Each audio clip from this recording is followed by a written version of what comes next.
यदि आप इस वीडियो पर क्लिक किए हैं तो इसका मतलब कि आप हैप्पी हेल्थ इंडिया कंपनी में काम करते हैं या फिर हैप्पी हेल्थ इंडिया कंपनी को छोड़ने की सोच रहे हैं। यदि आप एचएचआई को छोड़ने की सोच रहे हैं तो अपने आप से एक प्रश्न पूछिए कि आप आए थे किस लिए यहाँ पे और वह कौन सा कारण है जिसके कारण आप एचएचआई को छोड़ रहे हैं। सामान्यतः लोगों के दो कारण होते हैं, पहला प्रोडक्ट का महंगा होना और दूसरा पैसे ना आना। कंपनी के विजन और प्रोडक्ट के बारे में आगे बात करेंगे। फिलहाल अभी बात करते हैं पैसा क्यों नहीं आते हैं। पैसा क्यों नहीं आते हैं इसको जानने से पहले आपको यह जानना जरूरी है कि पैसे किसको आते हैं। अब यह 3 प्रश्न अपने आप से पूछिए कि क्या आपको ऐसे 50 प्रोडक्ट के नाम याद है जिसका डीपी और बीबी दोनों पता हो। दूसरा है, क्या आपको एचएचआई कंपनी के बिजनेस प्लान के साथ साथ आपके गांव शहर में चल रहे 3 अदर कंपनी के बिजनेस प्लान के बारे में पता है। और अगला क्वेश्चन है, आपके पास ऐसा कौन सा 3 क्वालिटी है जिससे आप अपने टीम को लीड कर सकते हैं। यदि इन तीनों प्रश्नों का उत्तर हाँ है और आप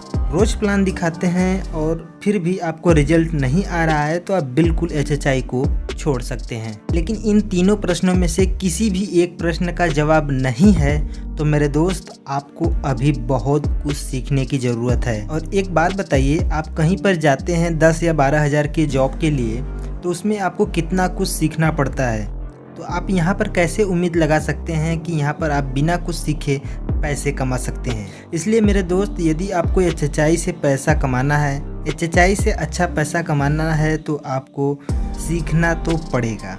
और जिनको लगता है कि प्रोडक्ट बहुत महंगे हैं, इसका मतलब कि उनको बिजनेस प्लान अच्छे तरीके से समझ में नहीं आया और उनको बिजनेस प्लान की बारीकियां को समझने की ज़रूरत है। और जो लोग कंपनी को भला बुरा कह रहे हैं और मनी रोटेशन कंपनी से कंपेयर कर रहे हैं, उनके बात पर मत ध्यान दीजिए क्योंकि यह उनका काम है कंपेयर करना, वीडियो बनाना। आप अपने काम पर फोकस रखिए, आप सिर्फ सीखने पर ध्यान दीजिए। आप नेटवर्क मार्केटिंग के बारे में कुछ जानकारी ले लेंगे तो आप खुद निर्णय लगा सकते हैं कि क्या सही है क्या गलत है। इसलिए मेरे दोस्त, इधर उधर की बात पर ना ध्यान देते हुए आप अपने काम पर ध्यान दीजिए, आप सीखने पर ध्यान दीजिए। जब एक बार सीख लेंगे तो आपको खुद समझ में आ जाएगा कि क्या सही है क्या गलत है।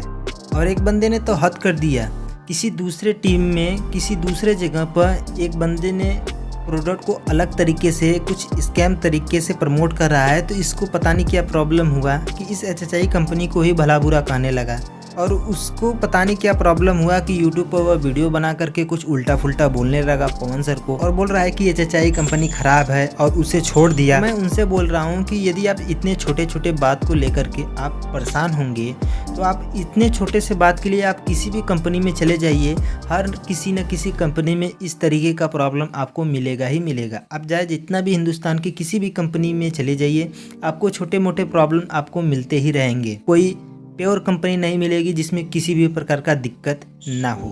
और यह ज़रूरी नहीं है कि हर समय कंपनी का स्थिति अच्छा ही रहे, कभी ग्राफ नीचे जाता है कभी ऊपर जाता है। तो इस समय हम लोगों की जिम्मेदारी बनती है कि हम सब मिल करके कंपनी को सपोर्ट करें, कंपनी का ध्यान रखें और जो भी प्रॉब्लम आती है उसका मिल करके सामना करें। आप किसी भी कंपनी को उठाकर देख लीजिए, हर कंपनी में आपको गलत तरीके से काम करने वाले लोग मिल ही जाएंगे। तो इसका मतलब यह नहीं कि आप नेटवर्क मार्केटिंग नहीं करेंगे या फिर डायरेक्ट सेलिंग करेंगे ही नहीं। आप अपने हिसाब से करिए, जो लोग कर रहे हैं उनको करने दीजिए। आप अपने हिसाब से करने की कोशिश करिए, आप अच्छे तरीके से सीखिए और अपने टीम को डेवलप करिए। आप अच्छे तरीके से काम करिए, आप डेफिनेटली कामयाब होंगे। दूसरों का देख करके यदि परेशान होंगे तो परेशान होते रहेंगे, आप सक्सेस नहीं कर पाएंगे। और इस तरीके का समस्या हर फील्ड में आता है। आप कोई भी फील्ड उठाकर देख लीजिए, डॉक्टर हो, इंजीनियर हो या फिर कोई भी फील्ड हो, हर तरीके के फील्ड में आपको इस तरीके का समस्या मिलता ही है। इसका मतलब ये नहीं कि आप काम करना छोड़ दोगे। और यदि आप कंपनी में काम कर रहे हैं तो आपको लगभग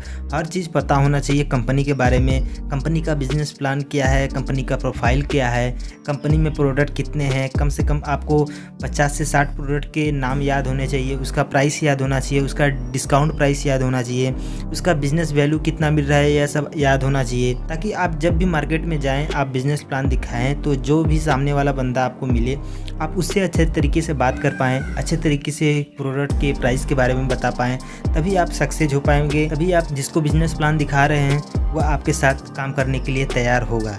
कुछ न कुछ आपके पास ऐसा होना चाहिए जिससे वह इम्प्रेस हो और आपके साथ काम करने के लिए तैयार हो। और इस चैनल के माध्यम से मैं हर चीज़ सिखाने की कोशिश करता रहता हूँ, वह टेक्निकल नॉलेज हो या बिजनेस से रिलेटेड नॉलेज हो या मोटिवेशन से रिलेटेड हो, सब कुछ आपको इस चैनल पर मिलता रहता है।